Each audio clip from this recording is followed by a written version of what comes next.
तो सच कहूँ, आपसे जब मैं गले लगती है ना, मेरे को बहुत सुकून सा मिलता है। मुझे तो लग रहा है मेरा आधा बुखार तो अभी निकल गया। कोई बात नहीं, जब जब बुखार होगा मैं आ जाएगी। अच्छा, जब बुखार होगा तभी आओगी, वरना नहीं आओगी। ऐसे भी आऊंगी, पर बुखार के दिन कुछ ज्यादा ही। ओहो, लग रहा है अब तो रोज बुखार लाना पड़ेगा। तो आपने खाना खा लिया? खा तो खा लिया आपने। और दवा?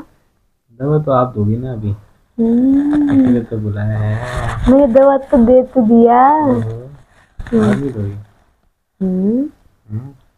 और बाहर देंगे यार, अभी तो मेरी हालत नहीं है बाहर जाने की। चलेंगे, ठीक हो जाओगे, टेंशन यहीं दे दो। यहाँ पे कैसे दे दूँ? जैसे देते हैं। अच्छा चलो ठीक है, फिर बाहर चलेंगे, ठीक है। बाहर नहीं है। अपना ध्यान रखना, ठीक है, बाय।